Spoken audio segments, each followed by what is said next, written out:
Blog Talk Radio. Welcome to the Nonprofit Coach with Ted Hart. Since 2010, the most listened to radio show in the nonprofit sector dedicated to helping your charity succeed.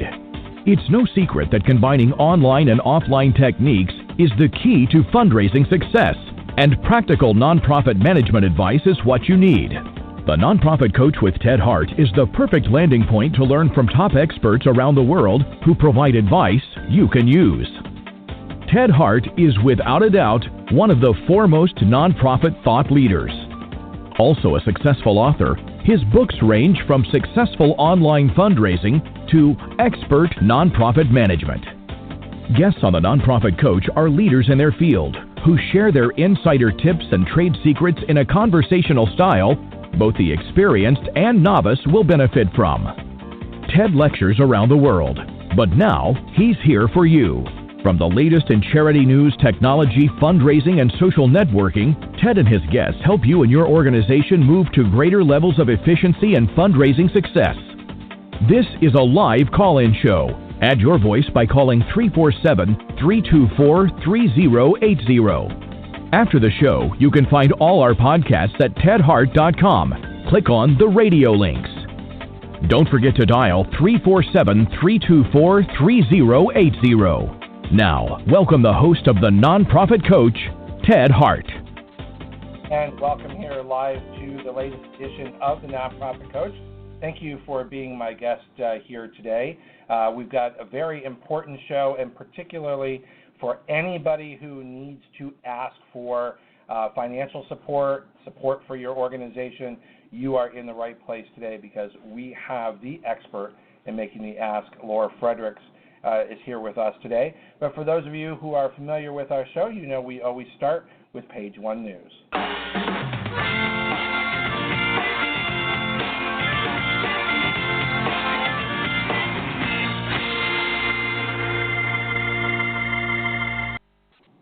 And today we have, as our Page One News expert, Jen Bokoff is here with the Foundation Center Minute. Jen, what are the updates over at the Foundation Center?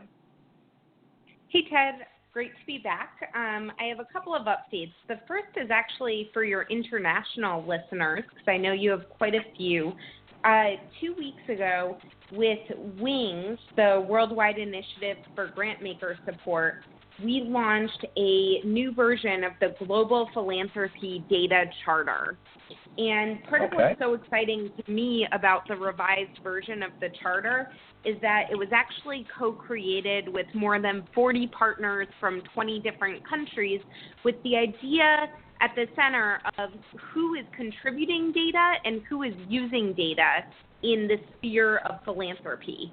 So it's much more user-friendly and actionable than the previous version was, and it really looks at answering through data two driving questions in philanthropy, which are who's funding what and where, and how can I know what others know? So simple, important driving questions, and the charter essentially offers a structure for organizations and countries to get behind in strengthening their commitment to collecting and sharing data on a global level. So that was one update I wanted to share. That's terrific. And we have posted for those who are watching us today over on Facebook. You can follow us at facebook.com/Ted Hart. And we've just posted the Global Data Charter on our feed here today so that folks will have that. Perfect. And then I have two more links for you to two new bodies of data that we released also in the last couple of weeks. One is around disaster philanthropy, and that's obviously and sadly especially relevant right now. And the other is around funding blackmail achievement, which is a funding area that we've been tracking for the last several years. And so both of these are research that we do in conjunction with different partners. The disaster philanthropy work is with the Center for Disaster Philanthropy, and the work on blackmail achievement is, of course, done alongside the Campaign for Blackmail Achievement. And so both of these build on past research, and show some interesting trends. Just maybe to highlight one data point to whet your appetite from each of those. From disaster philanthropy, overall funding dollars actually decreased in 2015, but there were more grants that were distributed.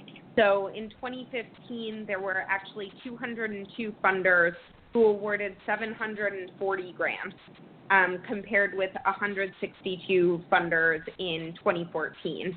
And the Ebola crisis probably obviously attracted the highest level, which was 20% of support.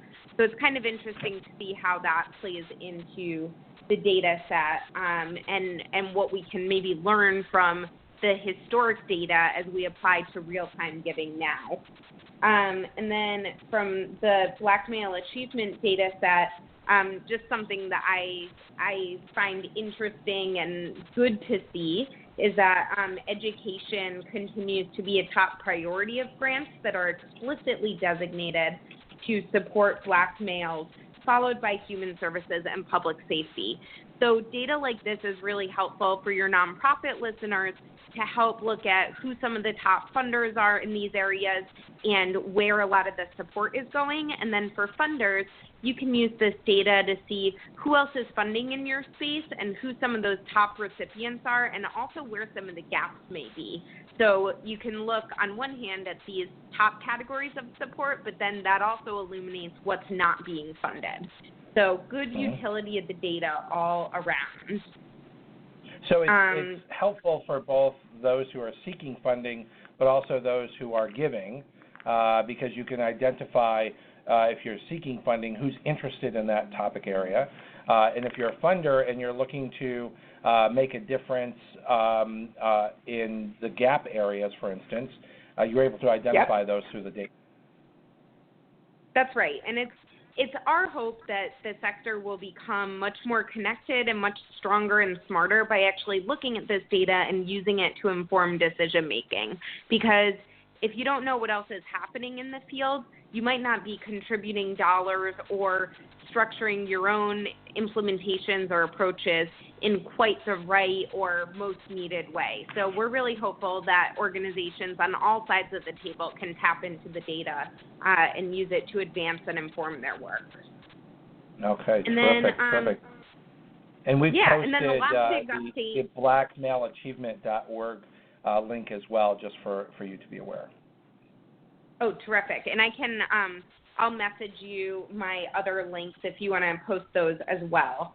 Terrific. And then the last big update that I was going to share probably leads into your page 2 guest very nicely, because I was just going to mention all of our end-of-year webinars that are taking place, which are largely around how to secure resources to advance your goals. And some of the topics include how to find and win technology funding. That's on the 9th, so coming up right around the corner. There's a great webinar on December 19th called Getting Donors to Call You Back. And then one that I'm really interested in, this is actually in the new year, but I still think of it as coming up soon, which is the surprising connection between fundraising and workplace culture. So that'll be coming up in January. So for a full list of all of our webinars, you can always go to grantspace.org. But we have some really good ones coming up. And one more teaser that you all can tune into our social media for is this year, for the first time ever, Foundation Center is going to do a sort of live annual report. So I won't tell you more about what that is, but I'll tell you that it's happening in December, and we'll be posting about it on our social media fairly soon, and it'll be open and free for everyone to attend. So stay tuned for that. And, of course, you're going to make sure that you come back here on the Nonprofit Coach and make sure you tell us all about this report. That sounds really quite exciting. And just for you to know, and for our listeners, those who are following us over on Facebook, we have posted the grantspace.org training calendar, direct link, so that folks can follow along with the training that you have over at the Foundation Center. Great. Well, thanks, Ted, for having me. Jen Bokoff, thank you so much for the Foundation Center Minute. We look forward to having you back here on the show again next month. Now we will head right on over to page 2.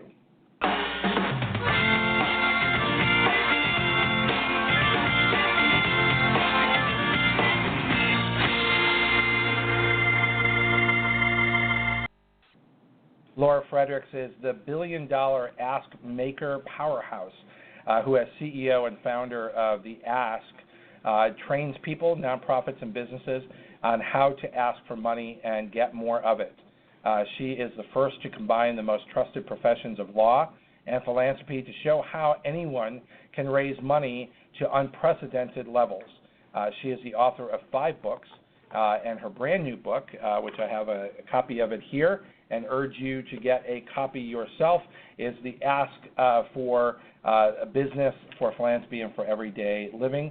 The Ask is a very important book and certainly one you should have in your office, particularly, Laura, this time of year, as all of our listeners today want to make sure that they're making best use of their time here during the holidays.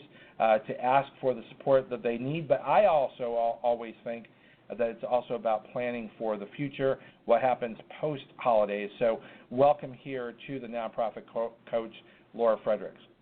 Hi, Ted and everyone. Thrilled to be here. Yes, very important time of year we're at. So let's start there. The book, a very important book, simply The Ask. But help me understand, you're bringing together these important professional backgrounds that you have, both law and philanthropy. Why is that significant? It's significant because, I've written other books on the Ask, but my main goal for this one, and I lead with business, philanthropy, and everyday living, is to show how anyone at any age, living anywhere, to ask for whatever they want in those categories, because that encompasses everything, can simply ask with ease, and it's just 2 sentences and a question. And the reason why law is so important, it's interesting, like we're talking about this, because just last week I was in Philadelphia doing my legal credits. We have to do 12 credits to maintain our lawyership, as I put it. And I'm sitting there, Ted, and the man was talking about storytelling, mostly like storytelling in courts, how you present the case. And literally everything he was saying I had in my book, which I was thrilled. And why law background is that it puts organization, structure, and focus into an area in asking, which is largely left with time, chance, and luck. So that's why law is so important, why I utilize all those skills and just keep it very, very organized, structure, and focus so that anyone can ask simply and easily.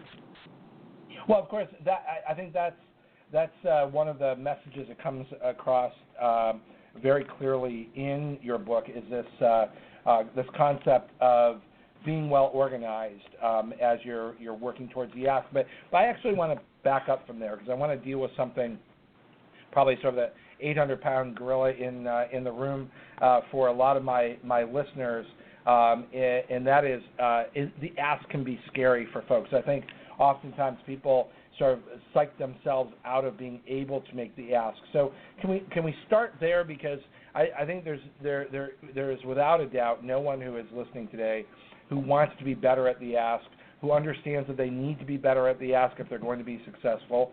But let's deal with the fear factor. How do you train around that concept?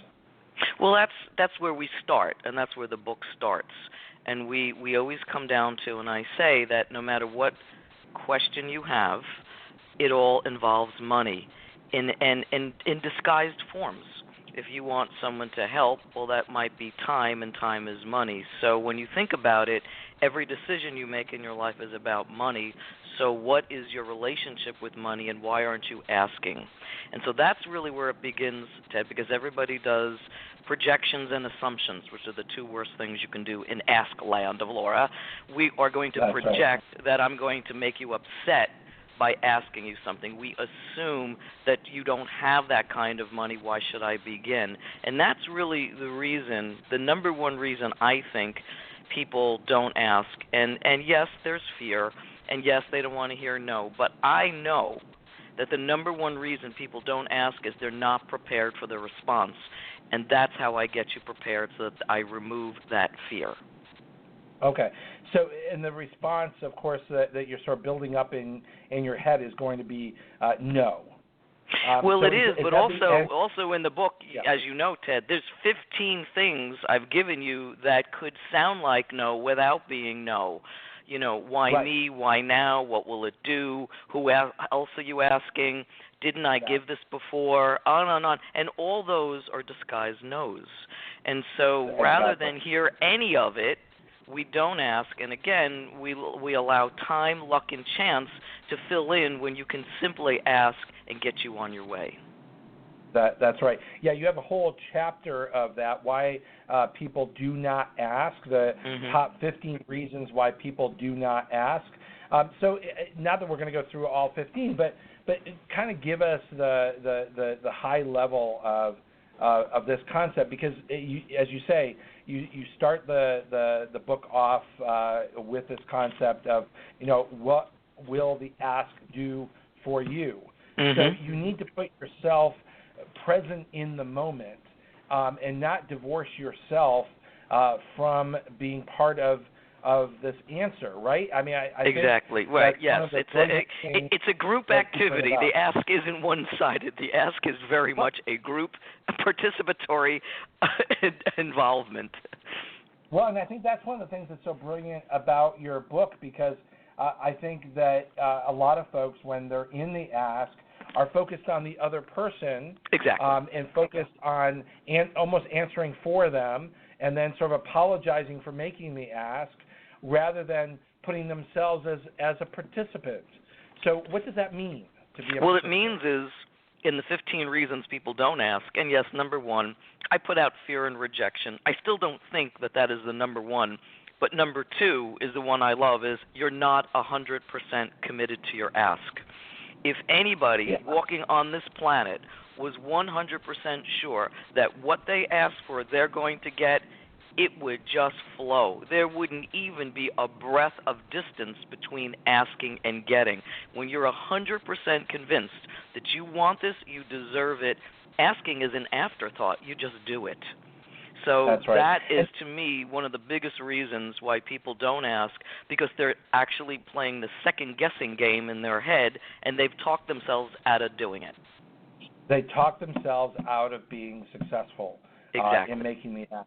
And Laura, I often have said on this show, and we've covered this topic from a variety of different points of view, is that if you have properly developed the prospect, which means that you spent the time doing education, you spent the time actually knowing who you are speaking to. Not necessarily that you're their best friend, because you're probably not, but that you know them well enough that their commitment to the organization, their commitment to the cause, their interest in the cause is great enough that it's less about the ask than it is sort of negotiating the terms of the yes. Yes. Exactly right, and Ted, my expression is, the ask is a conversation. It's not a confrontation. I'm amazed when I do my board trainings, when I speak with clients in the business world or whatever, that I just have a graphic, and let's just look at what that is. It's just a circle with pieces cut out, like a pie chart, right? And the ask piece is the smallest. It's, as you know, getting to know people, getting engaged, finding out their interests, matching their interests and what you're going to offer. And the complete other side of the cycle is re-engaging them, thanking them, and starting all over. And they are stunned when they see that the smallest piece is the ask, because it just flows, it just happens. But in people's minds, that engagement, the ask is the largest piece of that circle, when it's actually quite the opposite. They build themselves up again to I'm going to be told no, or I'm going to be embarrassed, or this is going to be exactly. difficult. But that's the whole point of this book, is to eliminate all of that. And I realize what's brand new in this book, Ted, as you know, there's 175 ways you can ask with just 2 sentences and a question. You don't need to share the equivalent of a Harry Potter novel with them so that they know every single inch of you, your organization. I think that sabotages asks, by the way. We over-ask the ask. But if we just show them throughout this book anything they want, kids to stop bullying you, your friends to help out with your parents who are getting older, it's just 2 sentences and a question that begins the conversation. So in essence, you have conversations every single day with people. This is just an extension of that. That's right. So, Laura, one of the things that I think will kind of help my audience today sort of come to terms with some of these concepts that you're sharing with us today is you challenge everyone, all of my listeners, all of your readers, to sort of come to grips with their own comfort level with money. Mm-hmm. Yes, So I do. Yes, I do. Were you raised to be comfortable about money? And I no. I can tell you no. Listen, I was born and raised in Richfield, New Jersey, by a single mom. My dad left when I was 8, and my mother worked, and we worked, and trust me, we were on welfare, and this was not easy. But what I realized was, for me, and this is why I have this in the book, is that money is opportunity. Now, I could have looked at it a much, much different way. Money is terrible. It's debt. It's obligation. It's what we don't have. It's what the kids down the street have. It's why I don't go to summer camp. I had to go all down the parade of horribles. But what I really realized, and I feel very blessed, is that I realized what money could do, what opportunity there was, the importance of giving back, which is why we're all in philanthropy. And it doesn't matter, and I try to make that thing, it doesn't matter how you were raised, it matters how you feel about it now. I challenge people, when you think of money, what's the first thing you think of? And then we've got to work through that. That's part of what I coach people. Let's work through that so that the only image you have in your central being is that money's an opportunity for you and anybody else. That's right. So the positive people, as you say in your book, view money as power, freedom, choices, change, opportunity. You have a whole list. But again, they're very positive sort of statements. Mm-hmm. But on the opposite side is you might have a sense of money being related to debt and obligation Mm-hmm. and loans, headaches, divorce, no health care, failure. So Mm-hmm. so just and you can ask no matter what your background or your view is, but you can't ask successfully if you're not in touch with your own view of money. Exactly, Ted. And the way I found that out was, I was halfway in my fundraising career, and I'm like, why is this easy? And I have to say, it's easier for me than most people. And what it is people think that this stuff doesn't come up when you ask, and it does. We want to find the right person, the right investor, the right product, the right charitable organization, and you just skip over yourself. But the problem is you can't be, I want to be an exceptional asker unless you work through that integral part first. And it comes up. Ted, you've seen it. Your listeners have seen it. People who just talk through you, around you, beyond you, they're so happy they got it out. Victory, let's go home. And the person looks like this person doesn't even care about me. This person doesn't care about themselves, and they don't care about the offer. And so it's gone. It's just absolutely gone. And in those circumstances, people don't say no. They just never give you an answer. And I think the worst thing about asking is if you never get an answer. That's worse to me than a no. At least if I have a no, I can work with something. But when you don't have an answer, that's worse. That's right. And so our listeners are now approaching the holidays, okay? And a lot of asking is going to take place during the holidays. What are some of the biggest holiday asking mistakes? Assumptions. Okay. Number one, we're going to assume that the world will sit down at their desks at like the stroke of 7 o'clock on December 15th and write you a check. Okay? Right. Big assumptions. Yes, it's majority of the time that people will start giving. But I always like, Ted, we're all about the power of questions. Are you the type of person who makes an end-of-year gift in December? No, Laura, I do this in October. Oh, I'm sorry, I missed that cycle. Now it's November, 7th. Can we talk about that? See, it's like two sentences and a question. Big assumptions. You can't assume that just because you send 3 mailings, you're going to get something. Okay? So I like to get ahead of the game and say, where are we on your philanthropic priorities? Because if we're pretty low, you might have to do 7 mailings or 3 phone calls. So number one is assuming that people will, in a mass quantity, write a check at a stroke of time, like December 15th. The other is, and a big thing, Ted, we should talk about, because I heard that on page 1 in the intro today, was where are we sit now with all the disasters, natural and other, that have happened in the world, particularly the United States. I'm seeing, unfortunately, a lot of people where we traditionally would ask people for an increased end-of-year gift, they're kind of just happy or thrilled if they get something because they're assuming that their donors gave to one or more of the hurricane or things that happened in Las Vegas or even the shooting at the church this past week. So I think the easier thing to do with your top folks and your good supporters is to ask them, were you so generous to give to these efforts, and will you consider giving to us as well? So I think really this is an extraordinary time. I don't think your listeners or you or I, Ted, have ever seen back-to-back disasters like we have at the end of 2017. Well, it certainly has affected a lot of lives, and I think that a lot of donors have been affected by that. But I think you're right in making the assumption that means that they're not going to give to you, that somehow. But what it really comes down to is you're challenging my listeners to actually have knowledge, to take the time to get to know their donors. And it doesn't necessarily mean that you know every one of your $50 donors the way that you should very well know your $5,000, $50,000, $1 million donors. But it does mean that there are tools available to us to pay attention to the giving cycle, when people gave last, what did they give to, are you testing different messages, are you taking the time to get to know your donors, whether they're large or small donors, however you define that, or as you're saying, are you making the decision for them, or are you assuming that they won't give, or are you assuming that they will give? So all of these things are important in the planning process of an ask. It is, and I am very conscientious that a lot of your listeners and a lot of my readers come from small shops. I get this all the time. But, Laura, I'm not like you. But, Laura, I don't have a staff. And I get it. I absolutely get it.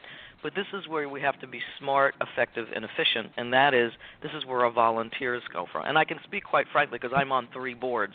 I believe, Ted, that we don't ask our boards and our advisory boards and our young committee and our volunteers simply divide up the list of your people. Let's say $1,000 or $10,000 is your largest gift, whatever. Give those lists to people with a little bit of information and start making calls now, saying, hello, how are you? Thanks so much. Can I talk to you just briefly about what you'd like to do with us? We'll have a design and a plan for you. And I think that's very important with those words. Every person on this earth wants to know that an organization has a design and plan for me. Otherwise, I'm in the masses. I fall in your big database.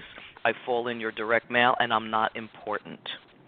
So by sharing this list, even if you're an organization of 1, share these lists, do a little script, it's well worth your time, and spread it out to your volunteers. Leadership, volunteers, even some other donors, and make calls. I love to do this, and I always do it. My secret for you folks, first week of December is the best week to reach people this time of year. You're post-Thanksgiving, you're post-Giving Tuesday, but you're not so crazy about the holidays. Anytime beyond that magical time, people are a little crazy shopping, traveling, and doing end-of-year catch-up. So I just tell everybody, put X's on your calendar, and that would be December 4th through the 8th. Distribute these lists and just get people, and they can be used for thank yous. Thank you for already giving to us, or thank you for coming to the event. But spread it around. Just spread it around. Yeah.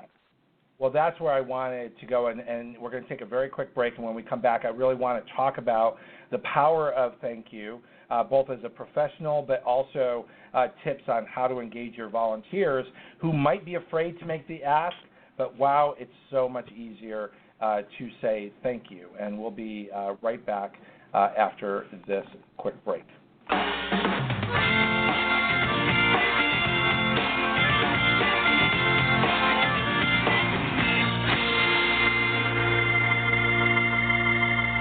Quick calendar note here. Grab your calendar. Penelope Burke will be back here on the Nonprofit Coach, of course, bringing us the results of the 2017 Burke Donor Survey Report. You need this information, and she is going to be live here on the Nonprofit Coach November 21st. So grab your calendar and make sure that you're going to be here to listen to all of the data and the insights that we get each year from Penelope Burke. And we'll be right back. Have you ever wished you could take back an email you sent to the wrong person? Or have that nagging feeling that your confidential message was forwarded without your consent? Do you sometimes email sensitive data even though you know most email isn't secure? Well, we all have, because we're busy, and because in the world of email, there are no takebacks. Until now. Introducing Virtru, the simple way to send and receive secure email with confidence.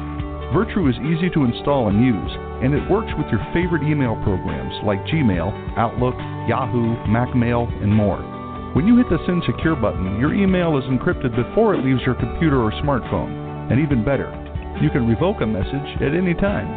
You decide whether a message can be forwarded by recipients. You can track where your message is forwarded, and more. Download Virtru today and start sharing with confidence, because everyone deserves digital privacy and security without hassle. Remember, our podcasts and archives are always available 24 hours a day at tedhart.com. Click on radio links. If you're listening live today, the phone lines are open. Call in and ask a question by dialing 347-324-3080. Now, back to the Nonprofit Coach with Ted Hart. And we're back here live with Laura Fredricks and her terrific book that I'm holding up here on Facebook. This is The Ask. You can follow along at facebook.com/Ted Hart. And we have posted, Laura, the link to expertontheask.com. Expert on the Ask is you, Laura Fredricks. So before we went on the break, I sort of teased a little bit that I want to come back and talk about the power of thank you in the ask. So it's both planning that thank you before the ask, understanding what that might look like, but also you were talking about and you brought up getting volunteers involved. And wow, even someone who's afraid to make the ask is not afraid to call and say thank you for your support. But then you learn so much in that conversation, you're setting it up for the ask. So exactly, Laura, exactly, and you laid it out beautifully. I mean, when you take a look at any volunteer base, I always say it's the rule of three. There's a third of the group that will love to write and call but will never ask. There's a group that maybe kind of wants to learn at it but they don't really know. And there's a group that wants to ask. But every volunteer loves to say thank you. And I just tell them quickly, and it's how you do it. So let's line this up for your listeners here, Ted. When you call people, if you say, I'm from American Heart Association, what is the first thing they're going to think? You're going to ask me for money. So rather than say that, lead with your title. So I say, I'm Laura Fredricks. I'm a board member. I just want to thank you for your gift and learn a little bit about you if you have time. Just blurt it very quickly out. That'll get you great success. Everyone will give you a few minutes because everybody wants to be thanked. Now, you relax. Everybody's shoulders goes down. So when we're lining up volunteers for success, title, I want to learn about you, and just thank you very quickly. So that will set you up. And they also respond to the fact that they understand that as a volunteer, you didn't have to do this. Exactly. And at a high level. I mean, when you get a call from a board member, that's pretty important because everyone has probably the same image of a board member being very successful in the business world and very, very busy. And so when you get that call, it says, I matter and I'm important, and that's one of the best stewardship things you can do for any organization. And again, Absolutely. board members will do this. Any size, age, shape, longevity. Your emeritus board members, which I think also are very forgotten, bring them to make some calls and spread it around. And it is very important for people who are in small organizations or have a staff of 0. This is where we want to use volunteers. And the power of the thank you sets you up for the power of the ask, because it'll be the next step. Because what you're asking, and these are great asks, Ted, are questions. How are you? Why did you give to us? How did you learn about us? What is the one thing you think we do well? What is the one thing we can improve? Are you the type of donor that likes events or not events? Would you like to come to something? Now, that's about 8 things I just asked, and people don't view those as asks, but they are. That's right. So what's the next step after that thank you call that sets it up so beautifully for an ask? The best thing is to make sure that your volunteer records some of the information they get and gets it back to your database. Do you know what I mean? Because a lot of times these people have great conversations. They learn about who's volunteered and where else they give and what experiences are good. But you've got to turn around and get that information back to the organization, put it back in the database. And then hopefully, now we're starting to build little portfolios for your board members and volunteers. And they can be part of it with you as you're building up to the monetary ask. That's right. Because you're never going, as I've shared so many times, you're never going, it doesn't matter how big your organization is, so forget about how small you are, you're never going to have enough paid staff to make all the asks and make all the thank yous. No. And you're never going to be as relevant to your donors as a volunteer will be. Because even no matter how good you are still paid to do that work. Exactly. So having the ability to harness the power of your volunteers is an incredible skill set. And one of the things, like I tell people, in gearing up to ask, whether you're on a business board or a nonprofit board, is the number one thing that's so effective when you ask for money, if you do this ahead of time, share your story. Why did you join this board? Out of the 1.6 million registered charities, over the billion corporations you could have been with, why did you join this board?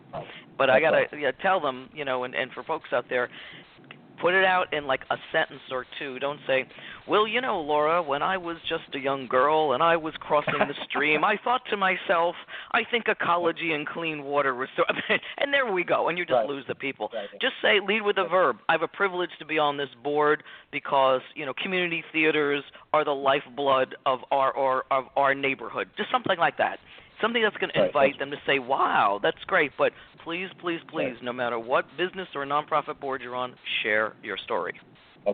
And as I've shared on this show many times, share your passion. Why do you show up to those board meetings? You don't have to. Why do you volunteer to give your time? You don't have to. So what is it that keeps coming you back? Is it that kid that you met in the emergency room and that they needed help, or as you said, community theater or whatever it might be? What makes you keep coming back and say this matters? Because if it matters to you that much, then you are going to be a great person to make the ask, because your passion is contagious. Right. And, Ted, sometimes I think in philanthropy fundraising, we go through cycles. And I don't know if you or your listeners have seen this, but way back in the late 90s, early 2000s, we did a very good job of making sure that at each board meeting or committee meeting, we had a beneficiary. We had someone who benefited. We had someone that made the mission come alive. Just come and talk to the group. And we fell off of that somehow. I think we got too busy, too sophisticated, too focused on social media, to cause-effect marketing on. I want to get us back there, because of all the groups that I counsel and all the boards that I train, I said, when was the last time you had a donor come in for 5 minutes and thank you and say, this is why you make a difference? And I don't know if you've seen that, but we have to get back to that, because that's a thank you to a board member who's a donor, by the way. But that's one of the reasons, Ted, that you just beautifully laid out. That's why they keep coming back. They keep coming That's back right. because they know the work they do is important and they're touching lives. Well, why don't you let them see it and bring somebody in and show them, because of you, like my child was saved. Because of this, I feel so safe or so secure. Because of this, you're the cheerleader, you're the advocate for us to have clean water and safe pets and on and on. Let them hear it from the outside of all the work you're doing. But we've fallen off of that, and I really, really encourage every group to get back to that. Even if you can't have the person there, share a letter. Of someone who wrote in and they said thank you. It's just a very genuine way. I'll give you an example. As my listeners know, I have the privilege of serving as president and CEO of CAF America and the president of CAF Canada. And we recently had a board meeting for CAF Canada, and we fund projects all over the world. And we had this group of women in India who wrote in and said thank you, but also sent a picture. And it's a picture that really captured the imagination of the board and just sort of warmed their hearts. Because one of the things that we've learned, unfortunately, is if you are a widow in India, oftentimes you have nothing. You are out on the street. Your husband is gone. You have no resources, and you're literally pushed into deep poverty. And there's not a strong support system for that. So a lot of these widows sort of will gather together. Well, one of the programs that we fund provides a goat to each of these widows, and it's Goats for Widows. Wow. And they're able to, of course, get the milk, make cheese, and they're able to sometimes sell the milk and sell the cheese to help themselves. So this group got several of the women together with their goats. And sent us a picture, and that a picture has 1,000 words to it. In this case, it really told the story of just how vital it is, and the lives that were changed were in that photo. So those kinds of things, as you're pointing out, can go a long way. Laura, I noticed that we have less than 20 minutes together left. The time is just flying by. And I was sadly, only 20 minutes, Ted. We could keep going all afternoon. Oh, my goodness. We definitely have to have you back. But I was wondering if you would mind if we sort of ended with a sort of concretely going through your top 10 best asking tips. And I'll share each one of them with you and just ask you to sort of quickly reflect in a minute or two on each one of these. And number one is money is opportunity, embrace it. Make it your mantra and push away any other thought that comes creeping in and sets you up for doubt or failure. So money is opportunity. Why is that important? Ask, Tim. Like we said before, once you resolve what money means to you, and no matter what it is, you only think of money as opportunity instantaneous, it's going to, because every decision you have involves money, whatever it is, even asking for help involves money, you're going to be 100% committed to your ask, 100% committed that you deserve it, and that this is an opportunity that you just have to share so that you have to ask. Okay. And for those of you who already are fortunate to have Laura's book, I'm over on page 203 if you want to follow along. Number 2 is the quality of your life is determined by the quality of the questions you ask yourself and others. This is my favorite mantra, my absolute favorite mantra, because once you ask great questions, you're just leading it right up to the ask. And for a lot of our listeners, two of the questions, my favorite are, where are we on your philanthropic priorities? And for people business-minded, where are we on your business priorities? And the second is, when and if you make this gift, when and if you make this investment, how can we fulfill your expectations? Now, it resolves so much conversation, so quality questions lead to a quality life. Yeah, and that's going to also lead to a very meaningful discussion that you're going to have. So number 3 is whenever you ask, and we mentioned this before, but let's drive this home, you should be 100% committed with absolute certainty that this is what you want for your organization, your business, your personal growth, and your happiness. Why? This really comes into, as you know, Ted, this book is is a third, in business, philanthropy, everyday living. And I personally put this in here because we don't ask for things that we want in our personal life. Like if you want more time with the person that you're committed with, if you want less time with the person you're committed with, if you need help, if you want your children to do more, on and on. This is why people don't ask, is because they think they don't deserve it. I'll just do it myself. It doesn't matter. Don't burden them, on and on. But when you're committed that I need this free time to take up a hobby or go to the gym twice a week, if you are 100% convinced that you need this and you deserve it, you'll ask, particularly in the personal area. That's right. Number 4, people leave clues, and we miss every one of them. I love this. So let's go through this. You're meeting someone, and you want to find out if they want to make an investment with a gift, and they turn to you instantly and say, Ted, what do you need? And you start going, well, this organization in 1991 was so good, and you've missed it. And what they're saying is, what do you want from me? And that's when you ask. Or what do you need from me? How can I help? And donors leave clues. There's the biggest one right in front of you. You just you hurtled right over it. Yeah, let me give a quick example of that. So I was at one point in my career the chief development officer for a very large medical center. And this was a medical center that had decided to build a new cancer center. And so, massive amounts of money that needed to be raised for that cancer center. And so, of course, we certainly were hoping that our largest donors would give to this cancer center. But I had this particular donor, and in listening, of course, he was committed, and he would do what we asked because he was committed to the institution itself. But when listening to him and talking to him, it was very clear to me that his mom was extremely important. She had passed. She had come from nothing and had really worked very, very hard. And it became very clear to me that honoring her was something that would be very meaningful to him. And listening, and this is, I think, where you're like, where are the clues here? Certainly I could have just been single-minded and said, cancer, cancer, cancer. This woman did not have an experience with cancer at all.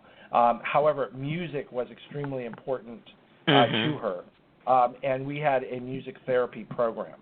And boy, did it become meaningful in listening and hearing that the music therapy program was far more important. He would give more and give more often and honor his mom in doing so than just shoehorning him into a pre-described reason why we wanted the money to go a particular place that was not as meaningful to him. So is that part of what you're talking about? Yes, it is. Yes, it is. And that gets right into number 5, why every ask is 2 sentences in a question, because, Ted, you need to talk 25% of the time, they need to talk 75%. And when you keep it short, crisp, simple, to the point, and end with a question, the other person speaks. And if you weren't a superior listener and heard the music piece, you wouldn't have received anything. That's right. And one of the ways that I often, when I'm doing training, I try to help people remember that, because I think sometimes people they're so hyped up to make the ask, and they're like, okay, I got the ask out, and they just keep talking, and they almost start negotiating themselves out of the gift.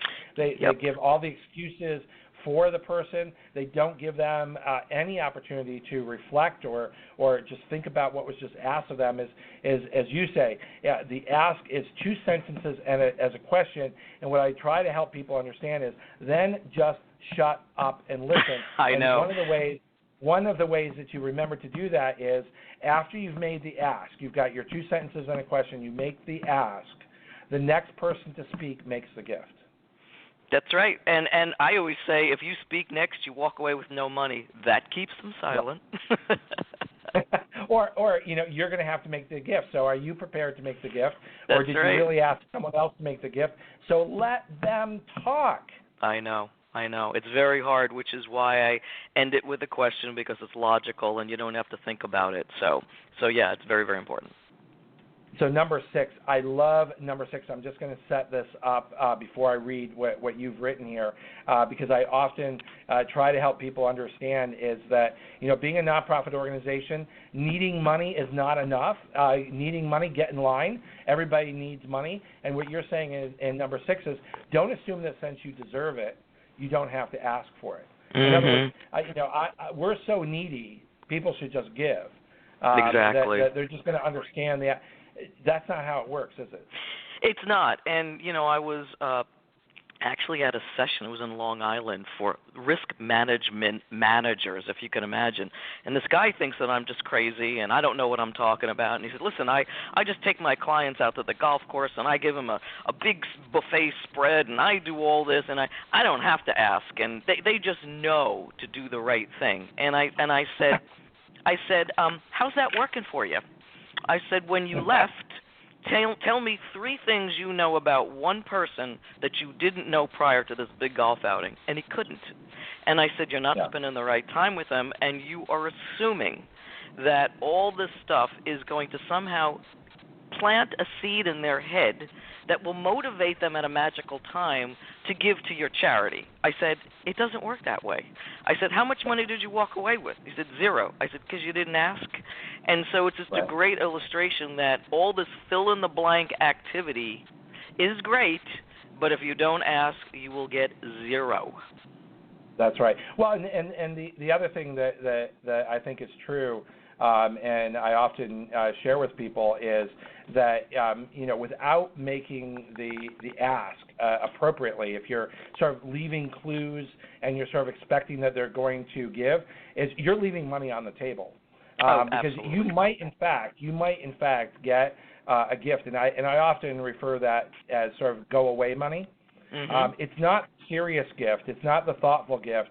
It's will you leave me alone? Here's some money, and if I write a check, will you go away? But a serious fundraiser, a serious organization doesn't want go away money. They want serious money. They do, and the other thing is, Ted, we don't want one and done. Go away money is good here, just go fine. And so where did that get you? Nothing. What are you going to keep chasing 1,000 of those each year? Now, wait a minute, Laura. You mean it's not okay to say, if you'll give, we'll never ask again? No, it's not. Because you know what that says? Does that leave it? Please make. Do you know what that says? That you never needed it, that you're not serious about it, and you're not a forward-moving organization. Because if you don't need additional money, you're dead in the water. Yeah, but there's so many people who think, well, I'll make this ask and I'll tell them I won't ever ask again. But what you're really saying, what the donor, what a serious person is hearing is, please make an investment in us. We'll take your money and you'll never hear from us again. Exactly. And you know what? You're very low on our list, so thank you very much, but we're moving on. We're moving on. So number 7, your ask will go well if the person you are asking knows, likes, and trusts you. The biggest question I always get, Ted, is like, did we pick the right person? And the horrible situations, and I've got many, where people are like, oh, this is $1 million ask. The CEO has to do it.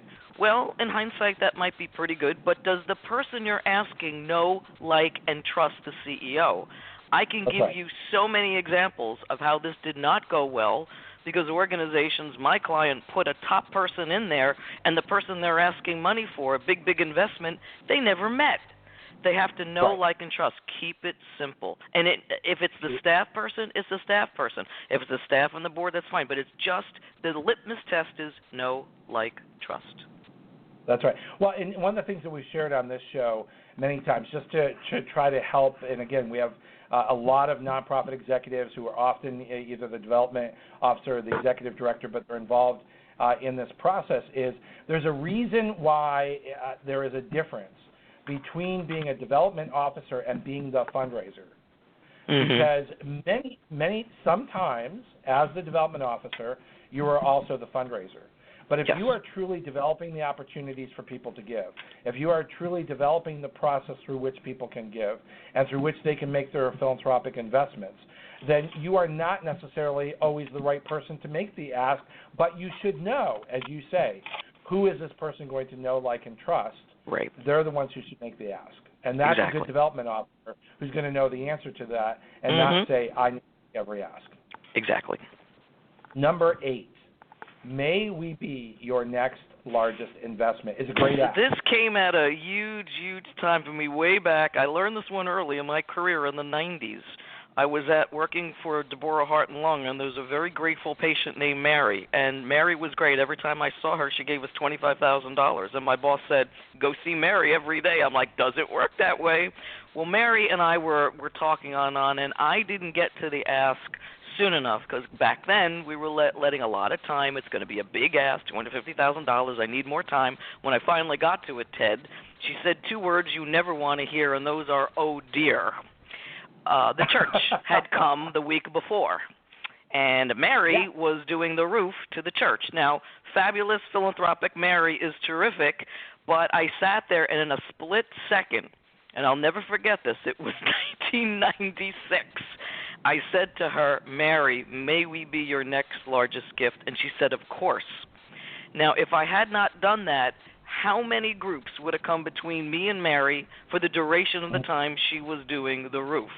And so whenever you do ask and the person says, quote, I'm tapped out, I can't do it, I'm pledged out, on and on, you hear no when you can get in there and say, well, let us be the next one, and there you are.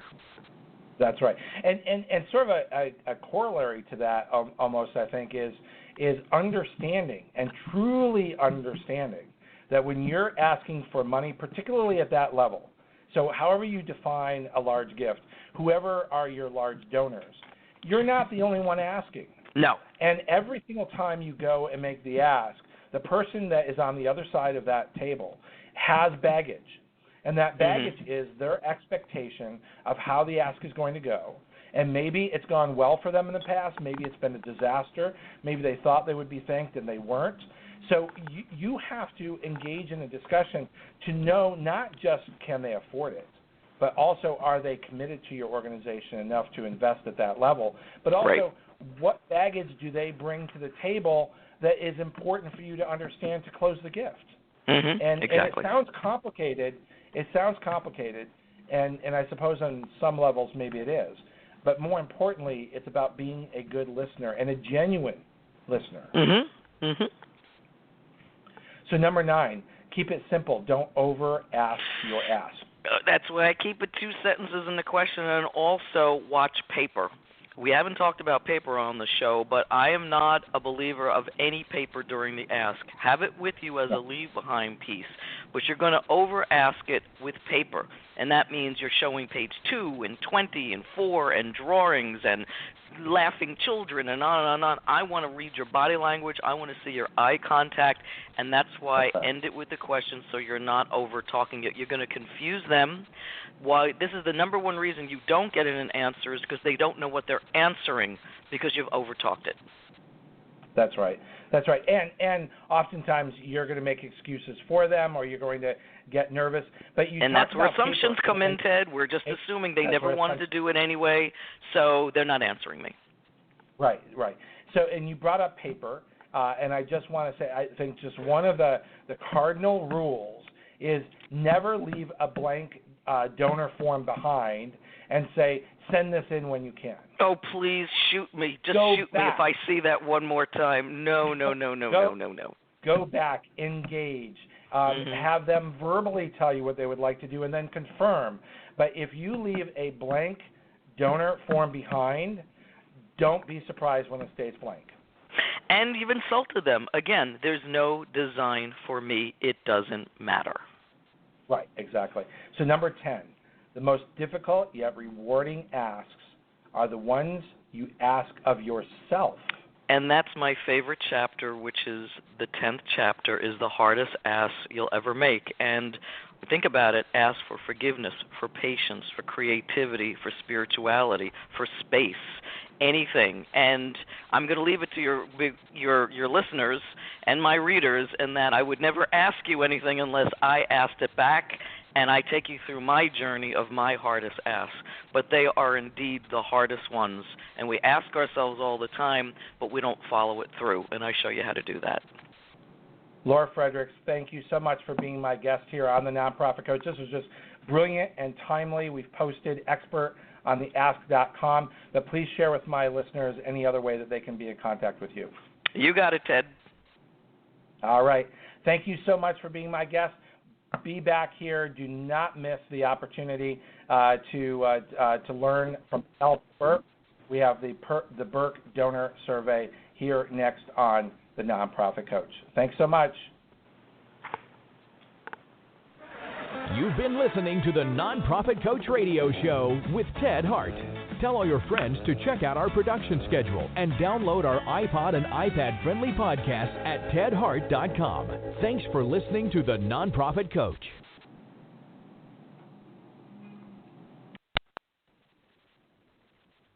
Have you Googled yourself lately? Are there negative posts from an ex-employee or from a former client? Maybe an outdated news article? Search engines don't always get it right. But right or wrong, it's your reputation on the line. That's where Reputation Defender by Norton comes in. Take control with Reputation Defender. Their cutting-edge approaches help you to wipe away unwanted information in your search results. They also promote the good stuff. You can start by getting your free Reputation Report Card at reputationdefender.com or call 800-811-4975 to speak to an expert. Top reasons your career wants you to move to Ohio. So many amazing growth opportunities, high-paying jobs in technology, advanced manufacturing, engineering, life sciences, and more. You'll soar to new heights, just like the Wright brothers, John Glenn, even Neil Armstrong. Their careers all took off in Ohio, and yours can too. A job that can take you further, and a place you can't wait to come home to. Have it all in the heart of it all. Launch your search at callohiohome.com.